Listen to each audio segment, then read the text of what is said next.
ಖರ್ಗೆ ಅವರಿಗೆ ಗುಣಪಡಿಸಲಾಗದ ರೋಗ. ಪ್ರಿಯಾಂಕ್ ಖರ್ಗೆ ಅವರಿಗೆ RSS ನ ಟೀಕಿಸೋದು ಒಂದು ಗುಣಪಡಿಸಲಾಗದ ರೋಗ. ಆ ರೋಗಕ್ಕೆ ನಿರ್ಲಕ್ಷ್ಯ ಮಾಡೋದೇ ಸೂಕ್ತ. ಆ ರೋಗಕ್ಕೆ ಪ್ರತಿಕ್ರಿಯಿಸಿದಷ್ಟು ರೋಗ ಕೆರಳುತ್ತೆ. ನಿರ್ಲಕ್ಷ್ಯ ಮಾಡಿಬಿಟ್ರೆ ಅದು ರೋಗ ಶಮನ ಆಗತ್ತೆ. ಹಾಗಾಗಿ ಅವರಿಗಿರುವಂತ ರೋಗವನ್ನ ಅದಕ್ಕೆ ಕೆರಳಿಸೋ ಕೆಲಸ ಮಾಡಲ್ಲ, ನಿರ್ಲಕ್ಷ್ಯ ಮಾಡ್ತೀವಿ. ಏನ್ ಸಾಧನೆ ಮಾಡಿದ್ದಾರೆ ಅನ್ನೋದು ಸಮಾವೇಶ ಮಾಡಕ್ಕೆ? ವಾಲ್ಮೀಕಿ ಅಭಿವೃದ್ಧಿ ನಿಗಮದ ದುಡ್ಡು ತಿಂದು ಅನ್ನೋದು ಸಾಧನೆ ಆಗತ್ತಾ? SCP TSP ಅನುದಾನವನ್ನ ದುರ್ಬಳಕೆ ಮಾಡ್ಕೊಳ್ಳೋದು ಅನ್ನೋ ಸಾಧನೆ ಆಗತ್ತಾ? ಕಳೆದ 3 ವರ್ಷದ ಮಹತ್ ಕಾರ್ಯ ಏನ್ ಸಾಧನೆ ಮಾಡಿದ್ದಾರೆ? ಕಾರ್ಮಿಕ ಇಲಾಖೆಯಲ್ಲಿ ದುಡ್ಡು ಹೊಡೆದು ಅನ್ನೋ ಸಾಧನೆನಾ? ಅಂಬೇಡ್ಕರ್ ಅಭಿವೃದ್ಧಿ ನಿಗಮದಲ್ಲಿ ಬೋರ್ವೆಲ್ಗೂ ದುಡ್ಡು ಕೊಡದಲೇನೆ ಅವ್ರನ್ನ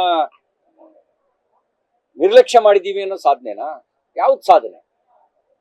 ಇಂಥದ್ ಸಾಧನೆ ಅಂತ ಹೇಳಿ ಆಮೇಲೆ ಸಮಾವೇಶ ಮಾಡಿ.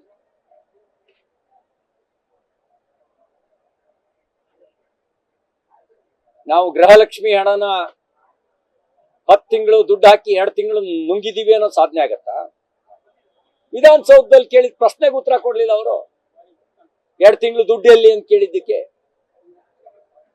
ಯಾವ್ದು ಸಾಧನೆ? ಯಾವುದು? ಬಡವರ ಹಣ ಲೂಟಿ ಹೊಡೆದಿದ್ದ? ಹೇಳಿ, ಎಷ್ಟು ಬಡವರಿಗೆ ನಾವು ಗೃಹ ಭಾಗ್ಯ ಕೊಟ್ಟಿದ್ದೀವಿ? ಅಂಬೇಡ್ಕರ್ ಮನೆ ಎಷ್ಟು ಕೊಟ್ಟಿದ್ದೀವಿ? ಏನ್ ಕೊಟ್ಟಿದ್ದಾರೆ ಇವ್ರು ಬಂದ ಮೇಲೆ? ಯಾವ ನೀರಾವರಿ ಯೋಜನೆಗಳನ್ನು ಪೂರ್ಣಗೊಳಿಸಿದೀವಿ?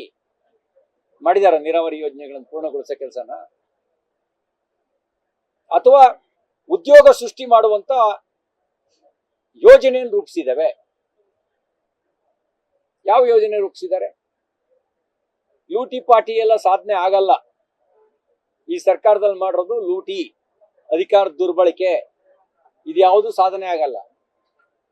ಶಾಲಾ ಮಕ್ಕಳ ಮನಸ್ಸಿನಲ್ಲಿ ಮತೀಯ ವಿಷ ಬೀಜವನ್ನು ಬಿತ್ತೋದು ಸಾಧನೆ ಆಗತ್ತಾ? ಮತೀಯ ವಿಷ ಬೀಜ ಬಿತ್ತೋದು ಸಾಧನೆ ಆಗತ್ತೇನ್ರಿ? ಇದ್ಯಾವುದು ಸಾಧನೆ ಆಗಲ್ಲ. ಇದೆಲ್ಲ ಮನೆಹಾಳ ಕೆಲಸ ಆಗತ್ತೆ. ಮನೆಹಾಳ ಕೆಲಸಕ್ಕೆ ಅವರು ಸಾಧನಾ ಸಮಾವೇಶ ಅಂತ ಕರೆದ್ರೆ ಅದು ಮನೆಹಾಳರು ಮಾತ್ರ ಒಪ್ಕೊಳ್ತಾರೆ, ಇನ್ಯಾರು ಒಪ್ಕೊಳ್ಳಲ್ಲ. ನ್ಯೂಸ್ ಫಸ್ಟ್, ನಿರ್ಭೀತಿಯಿಂದ ನಿಮ್ಮ ಪರವಾಗಿ.